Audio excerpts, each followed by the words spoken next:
बोलो श्री प्राणनाथ प्यारे की जय। बोलो श्री सतगुरु महाराज की जय।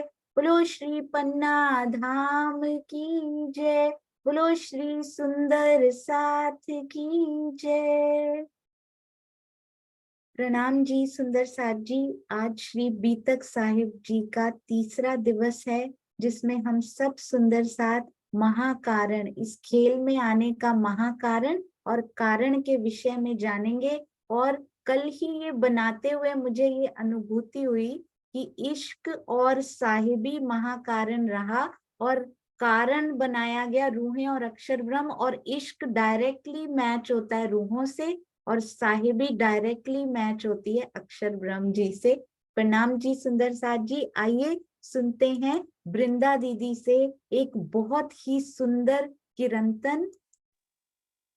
नहीं आप प्रणाम। प्रणाम जी प्रणाम जी, वृंदा प्रणाम। दीदी। बंदो सतगुरु चरण को करूं सुप्रेम प्रणाम। अशुभ हरण मंगल करणम श्रीदेव चंद्र जी नाम। श्री प्राणनाथ निज मूलपति श्री मेहराज सुनाम। तेज कुंवरी श्यामा युगल को पल पल करूं प्रणाम। पल पल करूं प्रणाम। सतगुरु महाराज की जय। स्वामी श्री प्राणनाथ की जय। सब सुंदर साथ को हृदय कमल में विराजमान श्री राज श्यामा जी को चरण कमल में कोटि कोटि प्रेम प्रणाम प्रणाम प्रणाम। अमृता हुँदैन। खोज बड़ी संसार रे तुम खोजो रे साधो। खोज बड़ी संसार रे तुम खोजो साधो। खोज बड़ी संसार। खोजत खोजत सतगुरु पाइए। सतगुरु संग करता रे साधो। खोज बड़ी संसार। खोज बड़ी संसार रे तुम खोजो रे साधो। खोज बड़ी संसार। भगत होत भगवान के किब कर कहावे सिद्ध साध। भगत होत भगवान के किब कर कहावे सिद्ध साध। गुणांग इंद्र के बस परे। गुणांग इंद्र के बस परे। ताथे बांधत बंद अगाध। खोज बड़ी संसार रे तुम खोजो रे साधो। खोज बड़ी संसार। सतगुरु क्यों पाइए कुली में बेस बिगाड़ो बैराग। सतगुरु क्यों पाइए कुली में बेस बिगाड़ो बैराग। डिम्ब काइए दुनिया डबोई। बिंद काइए दुनिया ले डबोई। बाहेर शीतल माहे आग।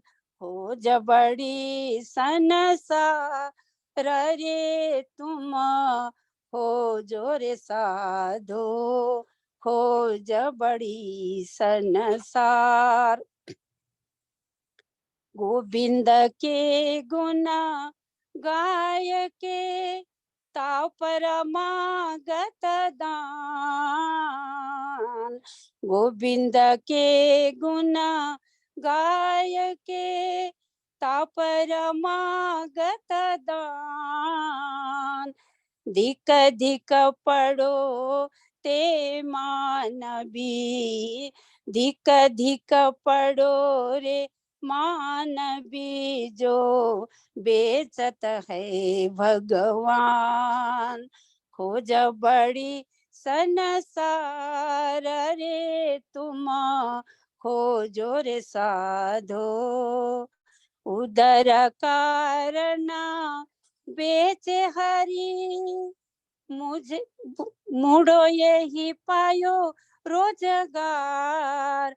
मारते मुख उदरवा को, मार दे मुख उदरवा को, ले जासी जमद्वार रे तुम, खोजो रे साधो।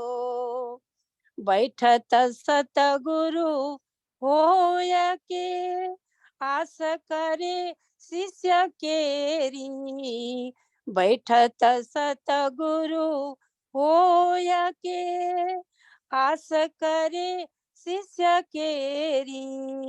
सो डूबे आप शिष्यन सहित, सो डूबे आप शिष्यन सहित, जाए पड़े कूप अंधेरी। खोज बड़ी तुम साधु, खोज बड़ी संसार। जो माहे निर्मल बाहिर न दिखाई, वाको पार ब्रह्म सो पहचान। श्री महामत कहे संगत करवा की, श्री महामत कहे संगत करवा की। करवही सो गुष्ट ज्ञान, करवही सो गुष्ट ज्ञान। खोज बड़ी संसार रे तुम, खोजो रे साधो। खोज बड़ी संसार रे तुम, खोजो रे साधो। खोज बड़ी संसार, खोजत खोजत सतगुरु पाइए। खोजत खोजत सतगुरु पाइए, सतगुरु संग करता रे तुम, खोजो रे साधो। खोज बड़ी संसार। प्रणाम प्रणाम। सतगुरु महाराज की जय, स्वामी जी प्राणनाथ की जय। प्रणाम सर्व सुंदर साधु चरण कमल मां कोटि कोटि प्रेम प्रणाम प्रणाम। प्रणाम जी। बहुत सुंदर, बहुत भावपूर्ण, अति सुंदर गायन, हृदय से जब निकलते हैं भाव लेकर। बहुत सुंदर वृंदा दीदी, आपके चरणों में कोटान कोट प्रणाम। प्रणाम जी। कल प्रणाम। चित्रा जी, प्रणाम जी। कल चित्रा जी, परसों नियति जी, फिर सुषमा त्यागी जी। आगे भी सुंदर साथ अपने नाम देते रहेंगे। प्रणाम जी सुंदर साथ जी। आइए शुरू करते हैं। श्री बीतक साहब का तीसरा दिन, अति अति अति सुंदर। क्या प्रसंग सुंदर साथ जी चल रहा था। हमारा प्रसंग चल रहा था 120 वर्ष किस प्रकार होते हैं। तो 5वें दिन की लीला में भी शाकुंतल जी ने अपनी विशेष भूमिका निभाई। छठे दिन की लीला के भी जो 120 साल में 7 साल छठे दिन की लीला के भी सुंदर साथ जी उसमें काउंट हुए। तो कल हमने समझा 1638 से 1758 तक 120 वर्ष सुंदर साथ जी। विक्रम संवत 1751 में श्री जी का जब अंतर ध्यान होता है ना, तो सुंदर साथ जी महामती जी के तन से, महामती जी के तन से क्या बोला गया सुंदर साथ जी। उनका अंतर ध्यान तो 1751 में हुआ, पर उससे पहले 16 वर्ष जिसमें परम धाम की ब्रह्म वाणी उतरती है। परम धाम की 4 किताबें, खिलवत, परिक्रमा, सागर, श्रृंगार, इनका अवतरण होता है। चारों किताबों के साथ साथ यहीं बैठे बैठे, इस क्षर जगत में बैठे बैठे सुंदर साथ, कहाँ का सुंदर साथ जी, कहाँ के वो दर्शन करते हैं, साक्षात परम धाम के दर्शन। एक एक पक्ष का विस्तृत वर्णन किया जाता है, और जब वर्णन किया जाता है तो ऐसे लगता है साक्षात परम धाम यहाँ पर ही आ गया हो। एक एक अंग में श्रृंगार के थ्रू एक एक अंग में डुबोया जाता है सुंदर साथ जी। धनी जी के, श्यामा जी के एक एक अंग की शोभा में सुंदर साथ डूब जाता है। अक्षरातीत के धाम हृदय में डुबकी लगाकर, अपने हृदय मंदिर में उनको बसाकर कौन सी अवस्था सुंदर साथ जी प्राप्त की जाती है? मारिफत की अवस्था प्राप्त की जाती है, जो कि ब्रह्म सृष्टियों का चरम लक्ष्य है।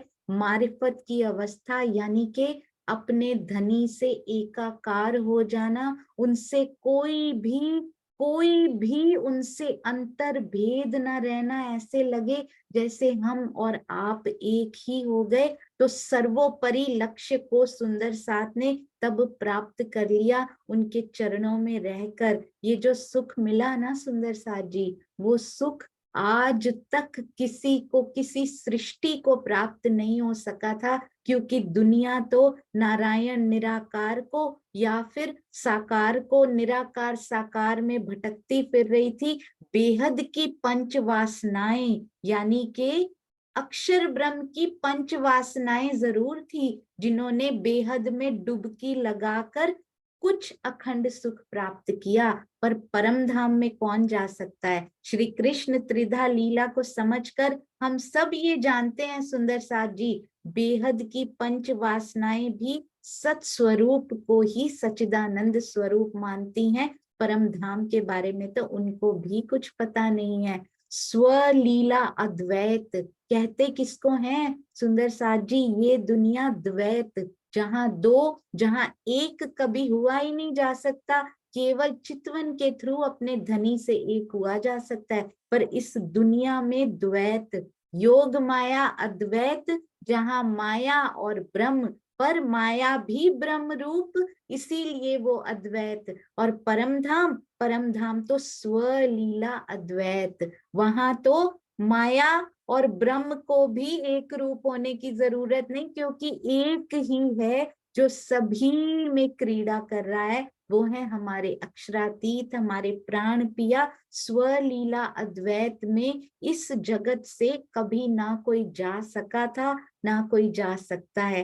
केवल ब्रह्मांगनाएं अपने धनी के साथ, और अक्षर ब्रह्म जी और महालक्ष्मी ही जा सकते हैं। वहां का ज्ञान यहाँ अवतरित हो ही नहीं सकता था सुंदर साथ जी, पर रूहें लेकर आए हैं धनी। अनहोनी घटना के रूप में जब परम धाम की आत्माएं यहाँ आई, तो अक्षरातीत के चरण कमल साथ में आए। बोलो श्री प्राणनाथ प्यारे की जय।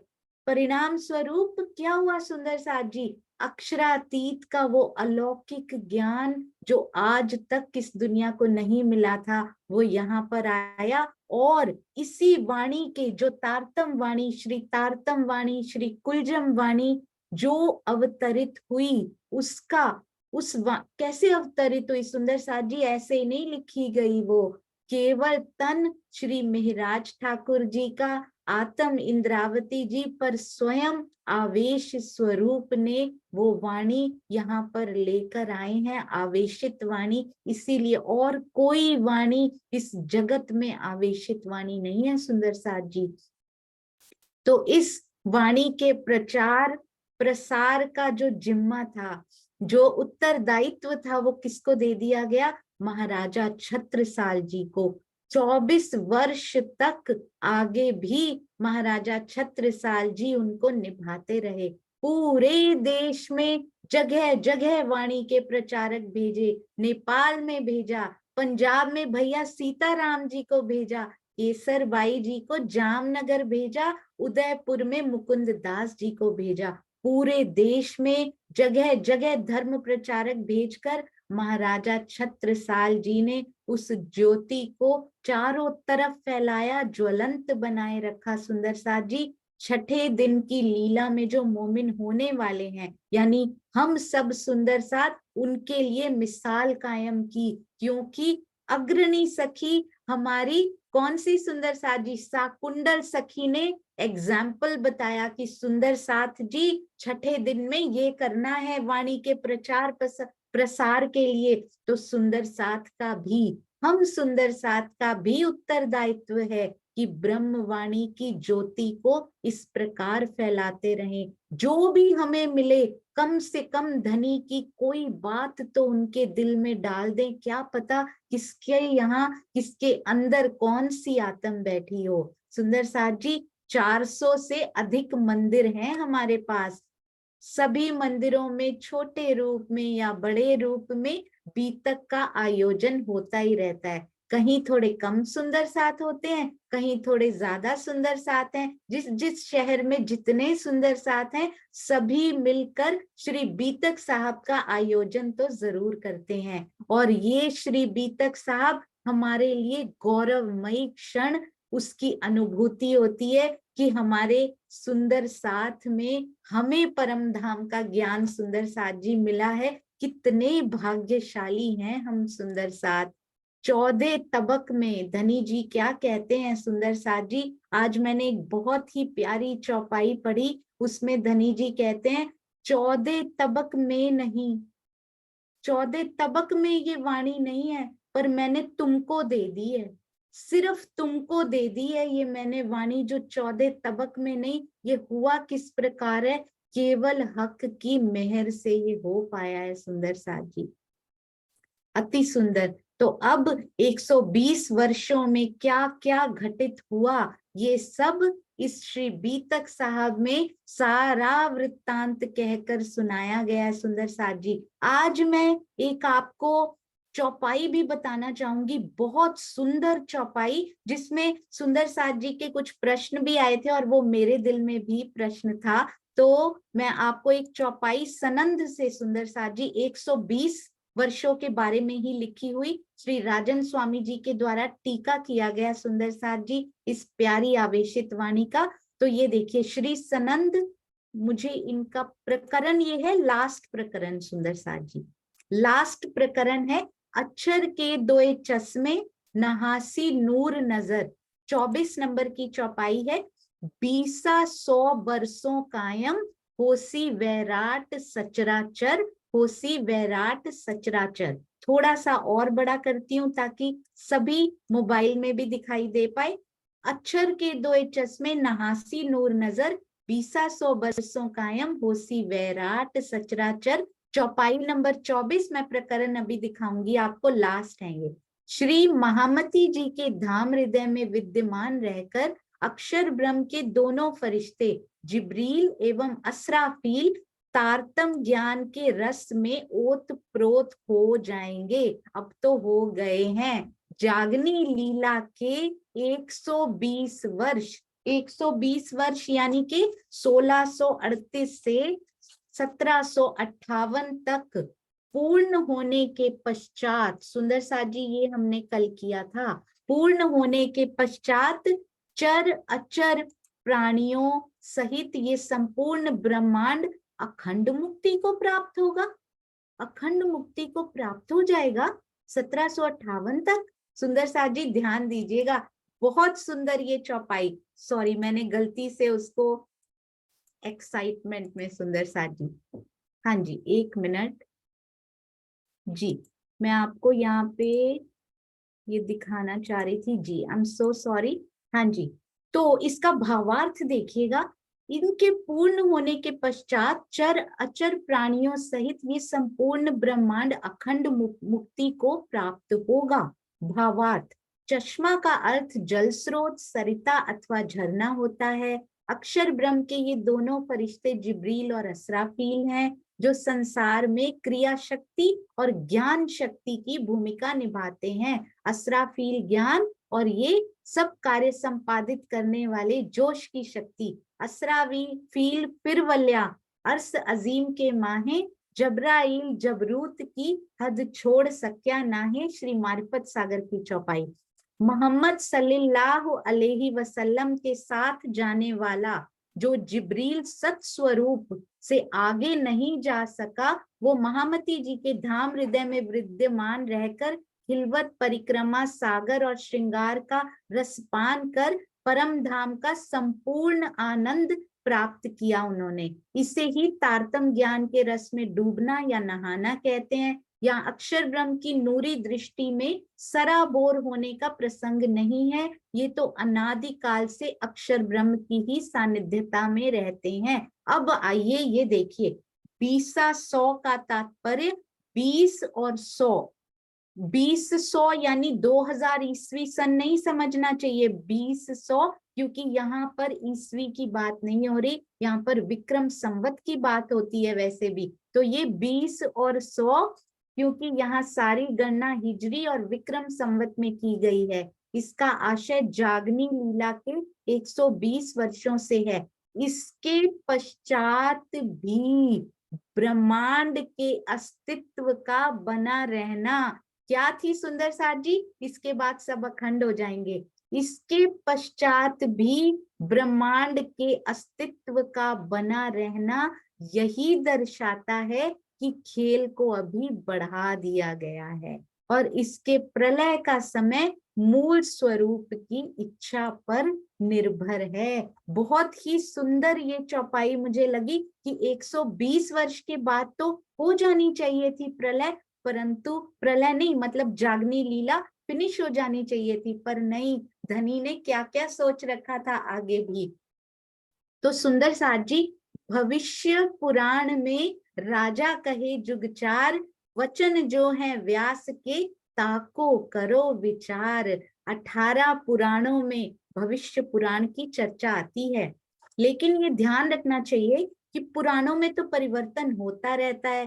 पुराण किसको कहते हैं? ऐतिहासिक घटनाक्रम को। इसमें सुंदर साथ जी श्री बीतक साहब में बहुत सारे राजाओं के नाम बताए गए, चारों युगों के राजाओं के नाम उसमें आ गए हैं। पता है आपको? सतयुग के, उसके बाद त्रेता युग, द्वापर युग, कलयुग, सबके ही नाम उनमें आ गए।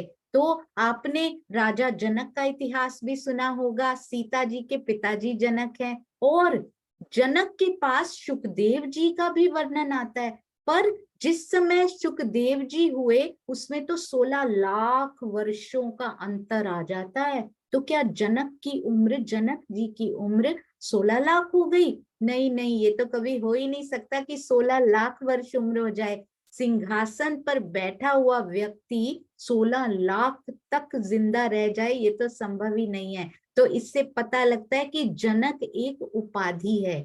उस राज सिंहासन पर जो भी बैठता है उनको जनक की उपाधि दी जाती है, उनको जनक ही बोला जाता है। जिस प्रकार आज से 2200 वर्ष पहले शंकराचार्य हुए थे ना, शंकराचार्य जी की गादी पर आज भी जो बैठता है उसको शंकराचार्य ही कहते हैं। उसी तरह मिथिला राज्य में जितने भी राजा हुए उनको जनक कहा जाता था। विश्वामित्र भी उपाधि है, वशिष्ठ भी उपाधि है सुंदर साथ जी। तो हरिश्चंद्र के समय पर भी विश्वामित्र और वशिष्ठ जी हैं, और मर्यादा पुरुषोत्तम राम जी के समय पर भी हैं, और इनमें तो पीढ़ियों की पीढ़ियां बीत जाती हैं। सबसे मुख्य कारण राजाओं के बताने का ये रहा कि लालदास जी राजी हमें ये बताना चाह रहे थे कि कब वो समय होगा औरंगजेब का जब विजयाभिनंद बुद्ध निष्कलंक अवतार के रूप में जाहिर हो जाएंगे। तो 4 युगों के राजाओं का वर्णन हुआ, और औरंगजेब का जब राज्य होगा तब विजयाभिनंद बुद्ध निष्कलंक स्वरूप का प्रकटन होगा। सुंदर साथ जी, इसमें राजा का अर्थ क्या होता है? राजा मतलब प्रकाशमान, जो अपनी विशेषता से प्रकाशित हो रहा हो उसको राजा कहते हैं। जिसके सिर पर सोने का मुकुट हो, सेना हो, सभा लगती हो, सभी मनुष्यों का स्वामी कहलाता हो, सामान्य रूप में तो राजा उसको कहते हैं। पर आपने देखा होगा स्वामी जी ने बहुत सुंदर इसमें एक्सप्लेन किया, अन्न का भी राजा होता है, फलों का भी राजा होता है, अन्न का राजा होता है चना, वृक्षों का भी राजा होता है, पक्षियों का भी होता है। तो यहाँ पर जो राजाओं की गणना की गई है ना, आप ध्यान दीजिएगा, उन राजाओं में सभी राजा नहीं रहे, उनमें देवताओं का भी नाम लिया गया है, ऋषि मुनियों का भी नाम लिया गया, और कहीं कहीं तो असुरों का भी नाम लिया गया है। और ब्रह्मा जी तो सृष्टि के प्रारंभ में हुए थे। सुंदर साथ जी, अभी 7वां मनवंतर चल रहा है। मनवंतर मतलब एक कल्प में 14 मनवंतर होते हैं, तो अभी 7वां मनवंतर चल रहा है। और ब्रह्मा जी है ना, वो तो सृष्टि के प्रारंभ में होते हैं, तो वो तो पहले मनवंतर में हुए, उनका भी नाम लिखा गया। यानी कि केवल इसके 4 युगों के राजा के नाम नहीं लिखे गए, बल्कि पहले मनवंतर के ब्रह्मा जी का नाम भी लिख दिया गया। इंद्र तो देवताओं के राजा हैं, और राजाओं के गणना काल में मेन पर्पस जो बताने का है ना, वो ये है कि औरंगजेब यानी कि साकुमार सखी है ना, जो उस समय पर प्राणनाथ जी के रूप में विजयाभिनंद बुद्ध निष्कलंक स्वरूप के रूप में जाहिर होंगे। तो सुंदर साथ जी, एक कल्प में 14 मनवंतर हमें याद करने की जरूरत नहीं है, केवल समझने के लिए। पहले मनवंतर को कहते हैं स्वयंभुव मनवंतर, और आज जो चल रहा है, सारे क्यों याद करेंगे हम सुंदर साथ, आज जो चल रहा है उसको कहते हैं वैवस्वत मनवंतर। तो सुंदर साथ जी, कुछ पहले के नाम दिए गए, कुछ अब के नाम दिए गए, कुछ ऋषि मुनियों के, कुछ राजाओं के, कुछ देवताओं के। तो इस प्रकार से बहुत सुंदर राजाओं के नाम हमारी श्री बीतक साहब में दिए गए। कलयुग, द्वापर, त्रेता और सतयुग, ये 4 युग होते हैं सुंदर साथ जी। जब मनुष्य अज्ञानता की नींद में सो रहा होता है, तो क्या होता है सुंदर साथ जी, ये मैं आपको स्वामी जी के उससे दिखाना चाहूंगी। बहुत ही सुंदर तरीके से, बहुत सुंदर शब्दों में उन्होंने लिखा हुआ है। जब मनुष्य अज्ञानता की नींद में सो रहा होता है, तो उसको क्या कहते हैं, कलयुग। उठ करके बैठ जाता है तो क्या होता है, द्वापर।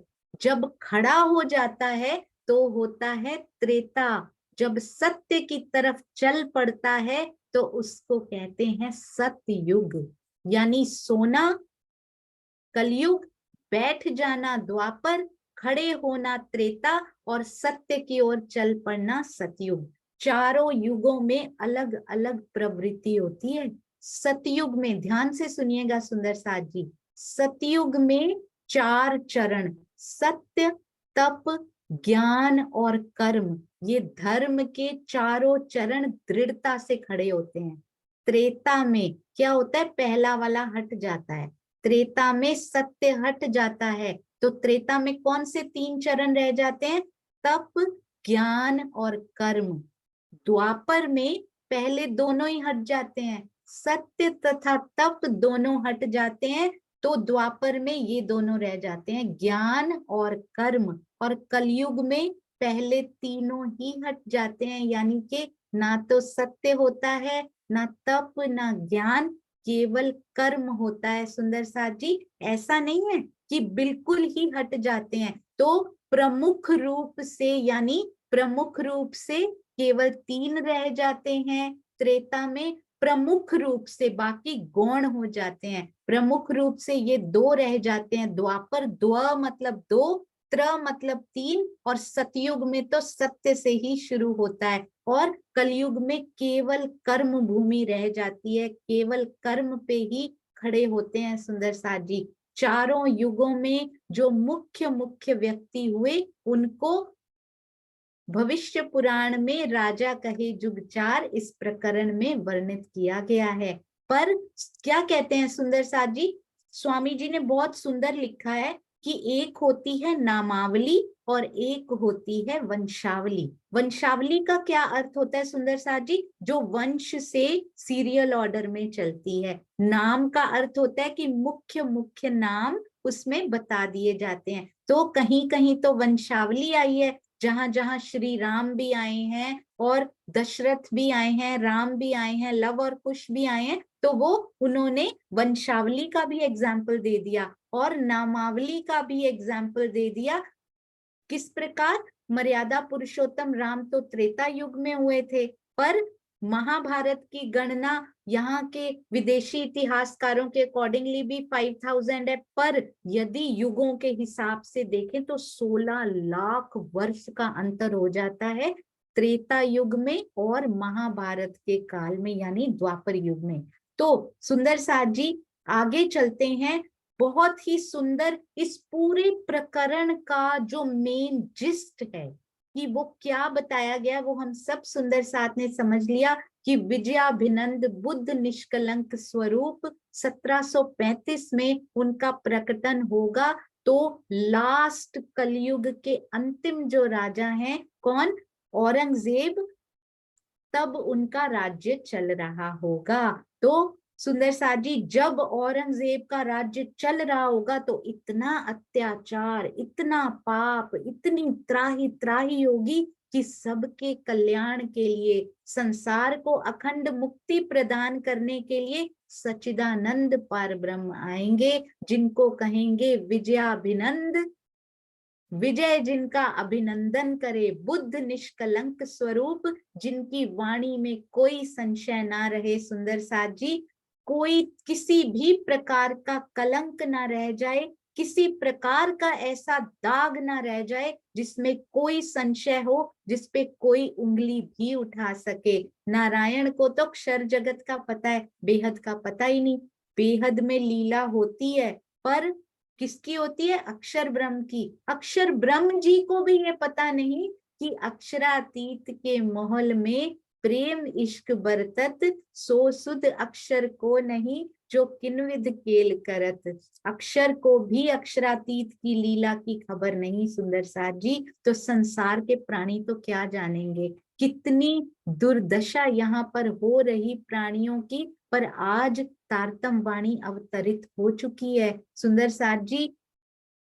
किसी को नहीं पूजना, ना किसी पत्थर के टुकड़े को, किसी को नहीं पूजना हमने, ना हमने किसी और देवी देवता की पूजा करनी है, क्योंकि तारतम वाणी निष्कलंक अवतार के रूप में आ चुकी हैं, जिनमें कोई संशय नहीं। इसलिए पूजा भी करनी है तो अपनी कुलजम वाणी की ही कीजिए सुंदर साथ जी। और ईश्वरः सर्वभूतानां हृदये तिष्ठति अर्जुन, गीता कहती है परमात्मा हृदय मंदिर में बसता है।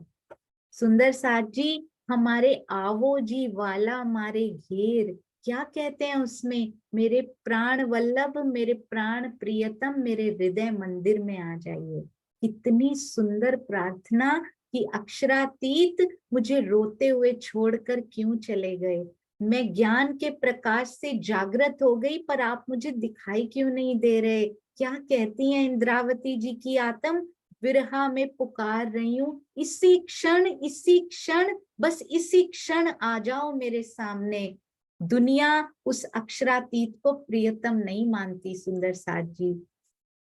बहुत ही सुंदर शब्दों में, बहुत ही सुंदर श्री राजन स्वामी जी ने इनको शब्दों में जो पिरोया, बीतक साहब को अति सुंदर वाणी पुकार पुकार के कह रही है सुंदर साथ जी, परम धाम की आत्माओं तुम्हें जागृत होना है। ये जागनी लीला कब तक चलेगी? विजयाभिनंद बुद्ध निष्कलंक स्वरूप का प्रकटन कब होगा? उस स्वरूप में क्या होगा, सब हम बीतक साहिब से समझेंगे। अक्षरातीत के ज्ञान की शक्ति, 5 शक्तियों में कौन कौन होगा सुंदर साथ जी? अक्षरातीत के ज्ञान की शक्ति जिसको कहते हैं असराफील, हिंदू धर्म ग्रंथों में जिसको कहते हैं जागृत बुद्धि, पार ब्रह्म के आवेश की शक्ति भी रहेगी।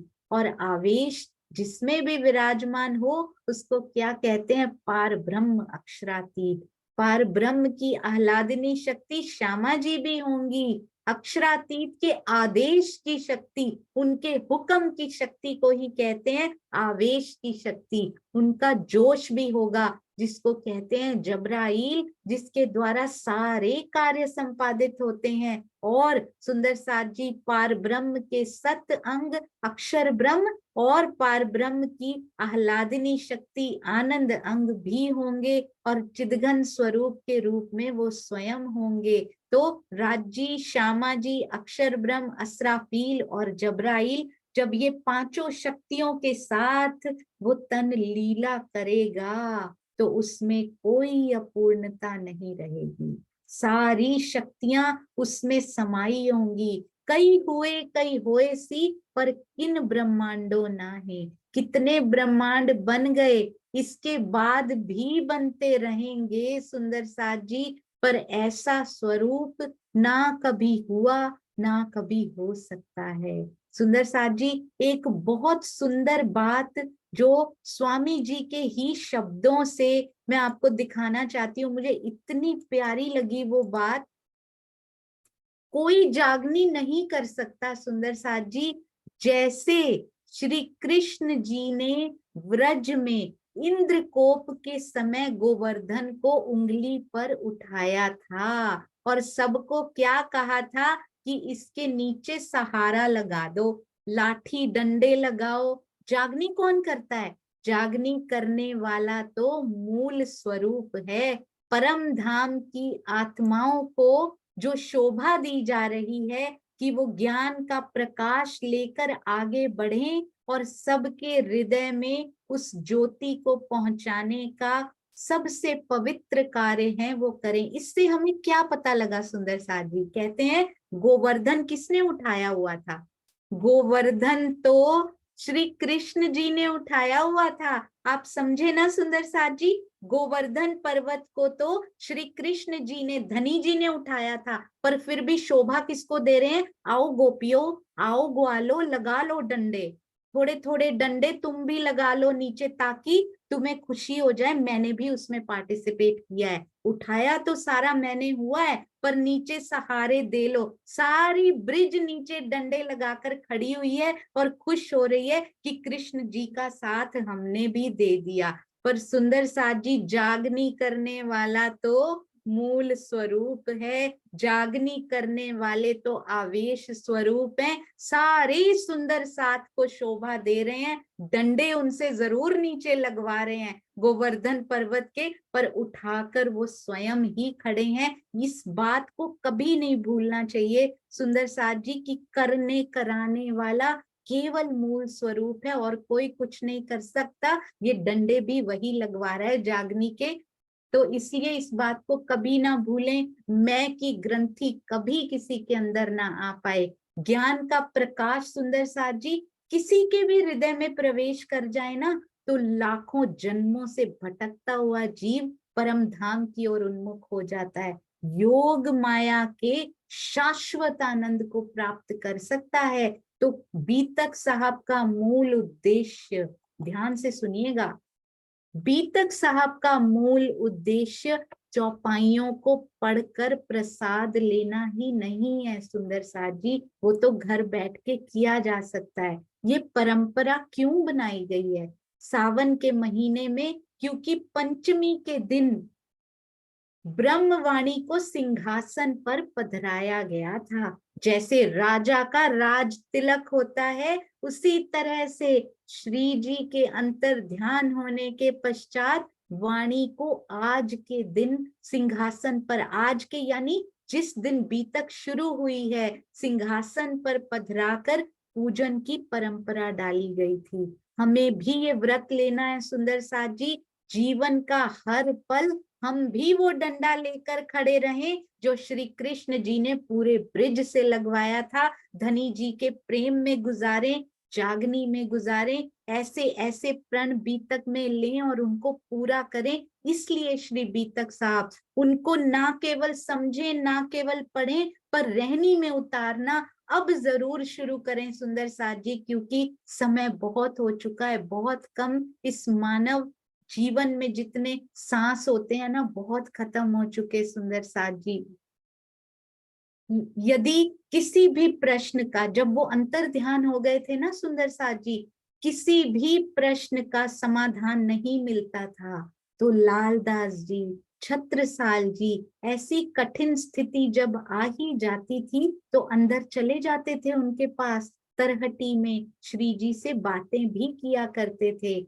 एक दिन साथ में एक माता जी भी चली गईं, ऐसा सुना जाता है। और उन्होंने श्री जी से कह दिया, धामधनी मेरी बेटी का विवाह नहीं हो पा रहा।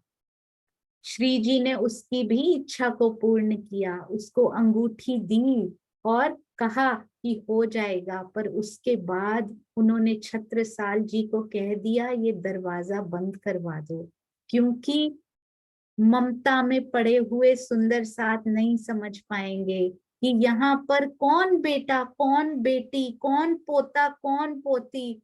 आंखों पर माया का आवरण पड़ा रहता है तो यही लगता है यही संबंधी मेरे हैं, यही मेरे घर के संबंधी हैं। सुंदर साथ जी, एक पल का भरोसा नहीं कि कब क्या हो जाए, पर हम अपना सिर उस सर्वशक्तिमान के चरणों पे रखना नहीं चाहते, अपने अहम को भूलकर उस सर्वशक्तिमान से प्रेम नहीं करना चाहते। जिस दिन सच्चे हृदय से प्रेम करेंगे तो उस दिन ये मानव तन सफल हो जाएगा। सुंदर साथ जी, केवल मैं को हटाना है तो कितना वैल्यूएबल ये मानव तन हो जाएगा। सुंदर साथ जी, आस्तिक वो नहीं होता जो केवल मंदिर जाता हो, इस प्रकार की पोशाक पहनता हो। आस्तिक तो वो होता है जो हर कण में उसके दर्शन, उसके अस्तित्व की कल्पना करता है कि यदि मैं कोई पाप करूं तो वो देख रहा है, यदि मैं में पढ़ूं तो वो देख रहा है। ऐसा नहीं कि राज जी तो मंदिर में बैठे हैं, मुझे कहाँ देख रहे हैं। तो सुंदर साथ जी, कहलाने वाले भी वही, करने वाले भी वही। तो महामती जी क्या कहते हैं, महमत कहे है मोमिनो, सुनो मेरे वतनी यार, कसम करावे कुर्बानियां, आओ मैं मारे की लार। मैं को मारने की राह पर यदि चलेंगे तो कौन चलाएगा सुंदर साथ जी उस पे, श्री बीतक साहब चलाएंगी, परम धाम की ब्रह्म वाणी चलाएंगी। एक और बहुत सुंदर बात, मुझे कभी साल याद नहीं होते थे सुंदर साथ जी, कल मैंने स्वामी जी की इस चर्चा को पढ़ा तो मुझे वो किस प्रकार याद हो गया, मैं आपको जरूर बताना चाहूंगी। तो सुंदर साथ जी, सतयुग के 17 राजाओं की बात आती है, पर सतयुग पता है कितने साल का होता है, 17,28,000 का। तो 1,00,000 वर्ष की उम्र तो एक राजा की नहीं होती। इसका मतलब सिलेक्टेड राजा इसमें लिखे गए हैं। अब पता है इसमें क्या लिखा हुआ था, वो मैं आपको जरूर बताऊंगी। आई थिंक जी, हाँ जी, तो मैं आपसे एक जरूर शेयर करना चाहूंगी यहाँ पर। बहुत ही सुंदर स्वामी जी ने इसको एक्सप्लेन किया, जिससे याद करने की जरूरत ही नहीं पड़ेगी। सुंदर साथ जी, अपने आप ही अंदर चला जाएगा। ये देखिए, ये आपके पास भी होगा, श्री बीतक साहिब टीका में है ये सुंदर साथ जी। ये देखिए, एक बहुत सुंदर बात ये कि वैदिक मर्यादा के अनुसार भी सतयुग में मनुष्यों की उम्र 400 100 साल घटती जाती है। ये भी ध्यान दीजिएगा, मनुष्य की उम्र 400, त्रेता में 300, द्वापर में 200 और कलयुग में 100 वर्ष रह जाती है। तो इसमें धर्म के क्या थे, चार चार चरण, इसमें 3 चरण, इसमें 2 चरण और कलयुग में 1 चरण, ये भी हमने सुना था। तो सुंदर साथ जी, मैं आपको एक उम्र यहाँ पे बड़ी सुंदर उन्होंने बताई हुई थी, वो मैं शायद कल उसका पेज नंबर ढूंढ कर रखूंगी और फिर आपको बताऊंगी, क्योंकि एक एक जीरो बस उसमें बढ़ाते जाते हैं और इसमें कोई भी डिफरेंस नहीं आता। तो बहुत ही प्यारी वो बात है, वो मैं कल जरूर खोज कर रखूंगी। तो सुंदर साथ जी, अब हम कहाँ चलते हैं, एक तो इनमें विजयाभिनंद बुद्ध जी की बात आएगी और एक विजयाभिनंद बुद्ध निष्कलंक स्वरूप की बात यहाँ पर आएगी। अब सुंदर साथ जी, एक तो होती है द्वैत, एक अद्वैत और एक होती है स्वलीला अद्वैत, तो होती ही है, पर उसको और भी क्या कहते हैं, मूल अद्वैत। मूल अद्वैत मतलब अद्वैत का मूल। अद्वैत आई कहाँ से? परम धाम से। द्वैत की भूमि काल माया, अद्वैत योग माया और मूल अद्वैत परम धाम। द्वैत का अर्थ जिसमें दो, और अद्वैत किसको कहते हैं? जीव और माया दो हों पर माया ब्रह्म रूप ही हो जाए, उसको कहते हैं अद्वैत। और स्वलीला अद्वैत या मूल अद्वैत जिसमें पार ब्रह्म ही सभी रूपों में लीला कर रहे हों, जहां पूर्ण ब्रह्म के बिना कोई और हो ही नहीं, उसको कहते हैं स्वलीला अद्वैत। सुंदर साथ जी, एक बात मैं आपको जरूर बताना चाहूंगी कि सूर्य में कुछ भी डालिए वो तो सूर्य के समान हो जाएगा, वो तो कीचड़ पे भी जाता है पर वो कीचड़ नहीं बन जाता। सूर्य पृथ्वी के कण कण में नहीं हो सकता, पर सूर्य में पृथ्वी डाल दी जाए तो पृथ्वी भी सूर्य की तरह दहकना शुरू कर देगी। तो इसलिए सूर्य यहाँ उसके कण कण में नहीं हो सकता, पर सूर्य यहाँ से दिखाई देता है, उसके दर्शन हम यहाँ पर कर सकते हैं। तो सुंदर साथ जी, अब हम वहां चलेंगे कि सत्य चिद और आनंद होता क्या है। स्वामी जी ने इसका बहुत ही सुंदर दृष्टांत दिया हुआ है, क्योंकि उसके बाद हम समझ सकते हैं कि इस जगत में आने का कारण और महाकारण क्या रहा होगा। तो सत्य चिद आनंद वो है पार ब्रह्म, क्षर अक्षर से परे उत्तम पुरुष अक्षरातीत, जहां माया की कोई गंध नहीं है, जहां सत्व रज और तम भी नहीं है, उस बेहद से भी परे उस परम धाम में अक्षरातीत हैं, अक्षर ब्रह्म हैं और उनकी आह्लादिनी शक्ति श्यामा जी हैं और आह्लादिनी रूप आत्माएं भी हैं। स्वामी जी कहते हैं जैसे मैं बैठा हूं, मेरा दायां हाथ भी है, मेरा बायां हाथ भी है, दाएं हाथ का काम कुछ अलग है, बाएं का अलग है। तो बोलते हैं एक व्यक्ति अपने कार्यालय में बैठा हो तो सत्ता के स्वरूप में होता है, पर घर में बैठा हो तो प्रेम के स्वरूप में आ जाता है, हंसता है खेलता है। जिस तरह घर पे बैठ के हंसता बोलता है, ऑफिस में तो नहीं कर सकता ना। तो घर में जब वो प्रेम के स्वरूप में होता है तो उसको क्या कहते हैं? चिदघन स्वरूप। और जब वो कार्यशाला में होता है तो उसको क्या कहते हैं? सत्ता का स्वरूप। सुंदर साथ जी, सत्य नहीं जानता आनंद क्या होता है। यहाँ पर तो ऑफिस वाला जानता है कि घर में आके क्या होगा, पर परम धाम की ये खासियत है, क्योंकि धनी जी जैसा दिल में लेते हैं वैसा होता है। अब सत्य नहीं जानता कि आनंद क्या होता है। कैसे? कहते हैं दाएं हाथ पे अंगारा रख दीजिए, बाएं को पीड़ा तो नहीं होगी, पीड़ा किसको होगी? दाएं हाथ को होगी। और पीड़ा किसको होगी? मुझे होगी, पर बाएं हाथ को उसका पता नहीं लगेगा। बाएं हाथ में कोई तकलीफ हो जाए, कोई घाव हो जाए, कोई चाकू चीर फाड़ करने वाला कोई ऑपरेशन हो जाए, तो उसको वहीं पर ऑपरेशन किया जाएगा जहां दर्द हो रही है, बाएं की जगह दाएं में नहीं किया जाएगा। दोनों की स्थिति अलग अलग है। उसी प्रकार अक्षरातीत का सत अंग अक्षर ब्रह्म अनंत ब्रह्मांडों का सृजन करता है। तो वैसी बुद्धि श्यामा जी की तो नहीं हो सकती ना सुंदर साथ जी, कि वो प्रलय कर सके, वो लय कर सके, क्योंकि प्रेम की स्वरूपा आनंद स्वरूपा श्यामा महारानी तो वैसी नहीं हो सकती ना श्यामा जी। तो इसीलिए दोनों आनंद अंग जो हैं वो पर ब्रह्म के साथ लीला विलास में संलग्न रहती हैं, और सत अंग अक्षर ब्रह्म ब्रह्मांडों के सृजन में संलग्न रहते हैं। सागर अपनी लहरों से अलग नहीं हो सकता, सूर्य किरणों से, चंदा चांदनी से अलग नहीं हो सकता। उसी प्रकार सच्चिदानंद पार ब्रह्म अपनी अभिन्न स्वरूपा आत्माओं के साथ प्रेम की क्रीड़ा करते रहते हैं, करते रहते हैं,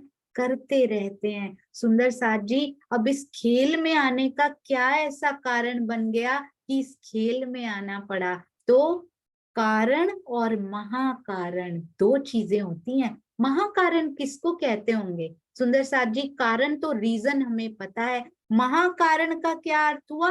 कारण के पीछे छुपा हुआ कारण। कारण का भी कारण कहते हैं महाकारण। कारण तो वो होता है जो दिखाई दे रहा है, महाकारण वो जो उनके हृदय में है, अक्षरातीत के पार ब्रह्म प्राण पिया के हृदय में है, वो है महाकारण। मेहर का दरिया जब दिल में लिया तो रूहों के दिल में खेल देखने का ख्याल उपजा। किसके दिल में पहले आया सुंदर साथ जी? सीरियल ऑर्डर में किसके दिल में बाद में आया? मेहर का दरिया होता क्या है? तो सुंदर साथ जी महाकारण क्या कहते हैं? राज जी ने कहा अपनी उन्होंने दिल में लिया कि अपनी इश्क और साहिबी इन रूहों को दिखानी है। और ये कोई आज नहीं लिया सुंदर साथ जी, कदीम से उनके दिल में था कि इनको अपनी इश्क और अपनी साहिबी की पहचान मुझे करवानी है। तो इसीलिए क्योंकि उनके हृदय में था तो वो ट्रेवल हुआ। सबसे पहले किसके दिल में आया? उनके बाद अक्षर ब्रह्म के हृदय में आया और फिर आया रूहों के हृदय में। अक्षर ब्रह्म को क्या देखना था? उनको देखनी थी परम धाम में होने वाली इश्क की लीला, किस प्रकार पार ब्रह्म रूहों के साथ अपनी अंगनाओं के साथ इश्क की लीला करते हैं। और रूहों को क्या देखना था? रूहों को देखना था कि ये जो आए हैं दर्शन करने, ये कौन है?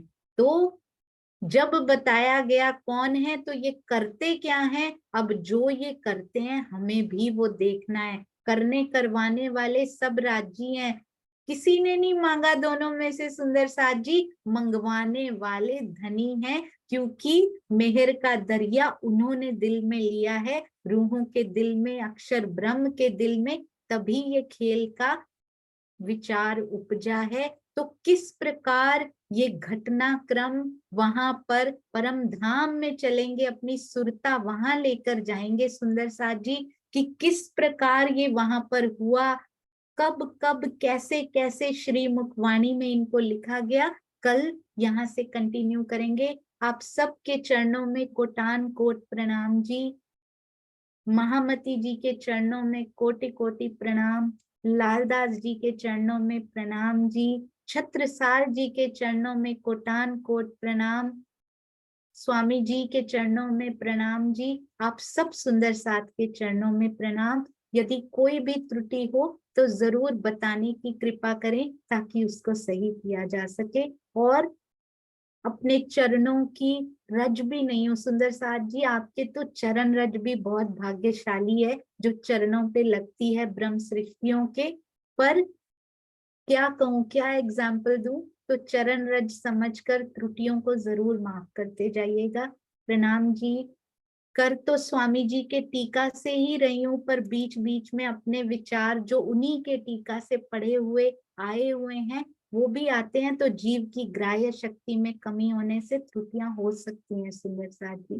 प्रणाम जी, प्रणाम जी।